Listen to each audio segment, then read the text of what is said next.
good. We are rolling.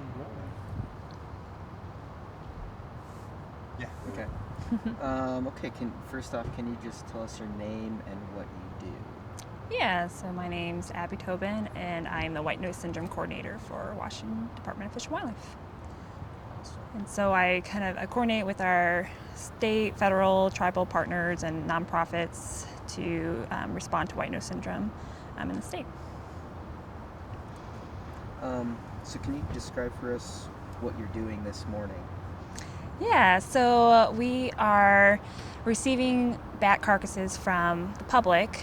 They report any dead bats that they find in their home or just out and about, and they will mail them to us. And we are swabbing the bats to passively look for the fungus that causes white nose syndrome. And so it's a great way for us to see how dispersed.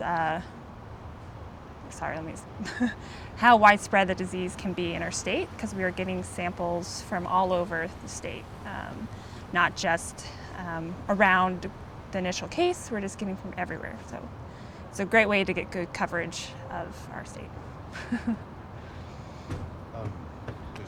Yeah. I got kind of tongue-tied on that anyways. I didn't know what I wanted to say. And then do you want to go over that? Yeah, let's just do it one more time, just because some of the background noises. And then so I you don't. can just right at Ken. Yeah, sorry. Was I looking over there? I'll I don't try know. to maintain eye contact with you. so Okay. That you can just. Okay. You're occasionally kind of peeking into the. Oh, was I?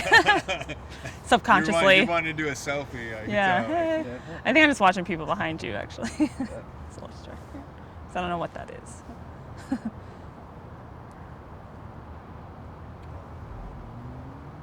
Yeah, I think we're good. Cool. So I'm gonna wrap these two together because you kind of segued into it. But Okay. what are you doing this morning, and why are you doing it? Hold on. Let's make sure it's not a car alarm. Okay, we're good. You're good. You want me to? So yeah. What are you doing this morning, and then why are you doing it? Yeah, so this morning we are swabbing bats that we received from the public. And the public is sending in bat carcasses they find from their home. And we are passively conducting surveillance that way for the fungus that causes white nose syndrome. And so it's an easy way for us to see how widespread the fungus could be in our state by getting these carcasses from around the state from the public. Awesome. So why is it important to detect white nose early? Yeah, so it gives us a good idea of where it is, so we can potentially do containment of the area or do some sort of treatment, but we don't quite have a sense of what that treatment will be yet. A lot of scientists are working on what that may be, and so that could be having a bat in hand and doing some sort of treatment on them to prevent them from spreading the fungus to elsewhere. Sure. That was good. Let's just. Well, starting and then maybe Okay. repeat this to start it off with. Yeah. It's important to detect white nose early because Okay. that'll be helpful. Yeah, just repeating the question. Okay. And the answer it helps because the audience won't necessarily hear Kit's question. Oh, I gotcha. Okay. So, So you want me to repeat the question each time? yeah, that'd be great. Okay. Ready? Yeah. Okay. So why is it important to detect white nose early? So it's important to detect white nose syndrome early because it allows us to get a sense of where it is, and so we might be able to do some sort of containment or treatment with the animals within that area. And so there isn't a treatment yet that's ecologically sound or been tested in these type of environments yet. But a lot of scientists are working on that and seeing if we could have bats in hand and we could do some sort of treatment with them or in their environment that they're roosting in.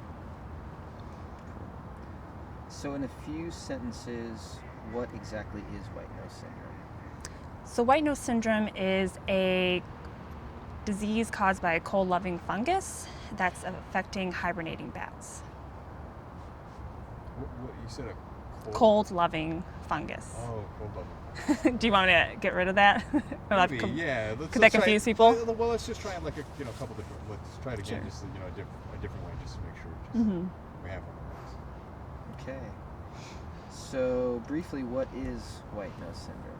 So white nose syndrome is caused by a fungus that is affecting hibernating bats, and it's affecting hibernating bats when they are hibernating because their immune system is suppressed at that time of year. What does it do to them? So white nose syndrome and the fungus that causes it affects, it invades their wing tissue membrane, and that can disrupt physiological processes. And it also causes them to arouse out of hibernation, so they burn essential fat reserves, and so they're forced to kind of go searching for food and water during this time period when there really isn't any food sources, and so they ultimately will become dehydrated and starve. And you kind of covered this. What exactly? We'll just roll it one more time. But what exactly does it do to the bats? Yeah, so white nose syndrome, it causes wing damage. It will invade their tissue, which will disrupt their physiological processes like perspiration, which will affect their ability to fly. And then it also is an irritant, which will cause them to arouse out of hibernation, which causes them to burn a lot of their fat reserves. And so ultimately they become dehydrated and starve.